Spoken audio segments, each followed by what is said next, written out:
আপনাকে আমাকে জান্নাত পর্যন্ত পৌঁছা যাবে না। কারণ এই দুনিয়া অন্ধকার। এই যে প্যান্ডেলে এতগুলো লাইট ব্যবস্থা আপনারা করেছেন, লাইট থাকার কারণে আমরা একজন আরেকজনকে চোখে দেখতে পাচ্ছি। লাইট না থাকলে একজন আরেকজনকে দেখতে পারতাম না, অন্ধকারে দেখা যায় না। ঠিক তেমনি ভাবে মোটর সাইকেলে যদি লাইট না থাকে আর ভাঙা রাস্তায় যদি সেটা চলে, বিপদে পড়ার সম্মুখীন হওয়ার সম্ভাবনা আছে। বিপদে পড়ার সম্ভাবনা আছে। হঠাৎ এক জায়গায় দেখবে চাকা খুলেই রয়ে গেছে। মোটর সাইকেল বাদ দেন, হেঁটে হেঁটে যাচ্ছে, রাস্তা ভাঙা, হোঁচট খেলে দাঁত ভেঙে যাবে, নাক ফেটে যাবে, হাঁটু ফেটে যাবে, পা ভেঙে যাবে। আবার যদি তার সাথে লাইট থাকে, চাই সেটা মোবাইলের হোক, চাই সেটা গাড়ির হোক, চাই সেটা মোটর সাইকেলের হোক, লাইটের আলো দিয়ে সে পথ দেখে দেখে নিরাপদে তার গন্তব্যে পৌঁছে যেত। এটা হলো কোরআন, এটা হলো সুন্নাহ। আমার ভাইয়েরা, আমার বন্ধুরা, পৃথিবীকে আল্লাহ আলোকিত করেছেন দুটি মাধ্যমে। একটা হলো চাঁদ, আরেকটা হলো সূর্য। রাতকে আলোকিত করে চাঁদ, আর দিনকে আলোকিত করে সূর্য। কথা কি বুঝাতে পারছি? দুনিয়া আখিরাতকে আমার আল্লাহ আলোকিত করার জন্য দিলেন কোরআন আর সুন্নাহ। যারা কোরআন সুন্নাহ পড়ে, মানে, জানে আর কোরআন সুন্নাহর পথ মেনে চলে, তারা দুনিয়া আখিরাতকে আলোকিত রাস্তা দেখে দেখে আল্লাহর চূড়ান্ত গন্তব্য জান্নাতে পৌঁছে যায়। আমার ভাইয়েরা, পথিক যেমনি পথে বের হলে পরে আলো থাকলে নিরাপদে গন্তব্যে পৌঁছে যায়, আলো না থাকলে হোঁচট খেয়ে পড়ে যায়, আলো না থাকলে সাপে কামড় দেয়, আলো না থাকলে হাত পা ভেঙে ফেলে, নিরাপদে পৌঁছতে পারে না। ঠিক তেমনি ভাবে পথিকের কাছে যদি আবার আলো থাকে, আলো দিয়ে দেখে দেখে নিরাপদে তার বাড়ি পৌঁছে যায়, গন্তব্যে পৌঁছে যায়, মুসাফির তার সফরের গন্তব্যে পৌঁছে যায়। কোরআন আর সুন্নাহ হলো প্রত্যেকটা মানুষের জন্য আলো। যার কাছে কোরআন সুন্নাহর আলো থাকে, সে কোরআন সুন্নাহর আলো দিয়ে দেখে দেখে মাদকের অন্ধকার থেকে বেঁচে যায়, জেনার অন্ধকার থেকে বেঁচে যায়, চুরির অন্ধকার থেকে বেঁচে যায়, দুর্নীতির অন্ধকার থেকে বেঁচে যায়, জনগণের সম্পদ মেরে খাওয়ার অন্ধকার থেকে বেঁচে যায়, চুরি ডাকাতির অন্ধকার থেকে বেঁচে যায়। সমস্ত অন্ধকার থেকে বেঁচে দুনিয়া পার হয়, কবরও কোরআন সুন্নাহর আলো দিয়ে দেখে দেখে পার হয়ে যায়, মিজান পার হয়, পুলসিরাতের পুল পার হয়ে আল্লাহর জান্নাতুল ফিরদাউসের মেহমান হয়ে যায়। আল্লাহু আকবার! চিৎকার দিয়ে বলি আল্লাহু আকবার! সে আলোকিত পথ এই মাদ্রাসাগুলোতে দেখানো হয়।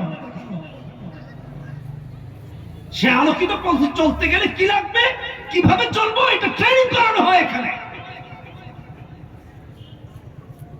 আল্লাহ প্রত্যেক আলেমকে হক্কানি আলেম বানিয়ে দেন, প্রত্যেক তলবে আলেমকে হক্কানি আলেম হিসেবে কবুল করুন। এই জন্য এই মার্কাজগুলো খোলা হয়েছে, যেন এক একজন হক্কানি আলেম এখানে তৈরি হয়।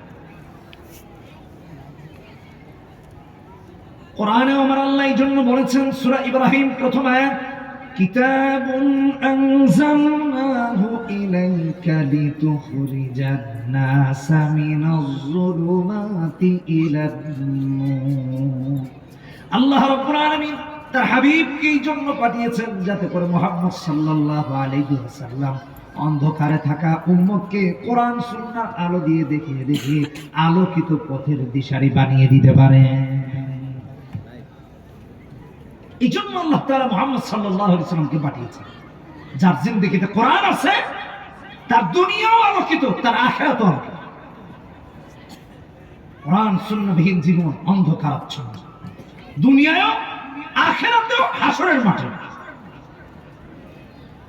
যার জিন্দেগিতে কোরআন নাই, যার জিন্দেগিতে সুন্নাহ নাই, হাসরের মাঠে অপরাধীদের কাতারে দাঁড়াতে হবে।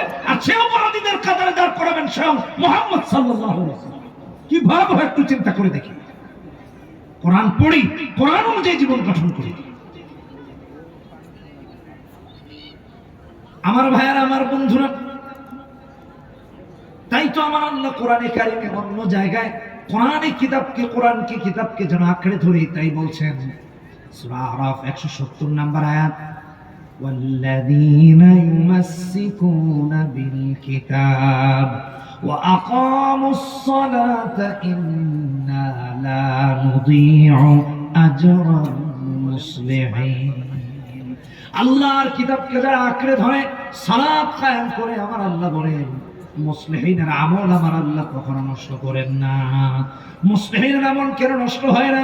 তার নিয়ত থাকে সালাত আদায় করছি তো রবের জন্য করছি, কোরআন পড়ছি তো আমার আল্লাহর জন্য পড়ছি, নামাজ কায়েম করে তো আল্লাহর দেখানো পথে আদায় করে, নতুন করে নামাজের কোনো নিয়ম বানায় না। কেন বেঠিক জোরে বলেন? হঠাৎ একদিন এক ভাই একটা ভিডিও পাঠান, নামাজ আদায় করছে মনে হচ্ছে তামাশা করছে। সাহাবী, তাবেঈ, তাবে তাবেঈ, আইম্মা মুজতাহিদিন কেউ এভাবে নামাজ আদায় করেন নাই। হক্কানি উলামাদের তরফ থেকে, পক্ষ থেকে এভাবে নামাজ আমরা দেখিও নাই। নামাজ আদায় করছে ভয়ঙ্কর ভাবে। আবার ইমামও সেজে গেছে। ইমামুজ্জামান, গুলিস্তানের কামাল, মুজাদ্দিদুজ্জামান, বুঝলেন না? কত কিছু যে লাগাইছে আল্লাহ। নামের আগে 32টা টাইটেল। সুন্নাহ ব্যতিরেকে কোন ব্যক্তি কামেল মুমিন হতে পারে না। ভালো করে বুঝে রাখবেন, যারা আপাতবস্তুকে সুন্নাহ নেই এ তো পরিপূর্ণ মুমিন না। ইমাম হয় কেন? আপনি আর আমি কতটা ভ্রষ্টতার মাঝে থাকলে পরে এমন ব্যক্তিকে ইমাম বানায়। এই সমস্যার কারণ কি জানেন? কোরআন থেকে দূরে সরে যাও। আপনি আমি যত কোরআন থেকে দূরে সরেছি, জাহেলদেরকে, মূর্খদেরকে, জালেমদেরকে আমাদের মাথার উপর বসিয়েছি, নেতৃত্বে বসিয়েছি। আর কোন কারণ না।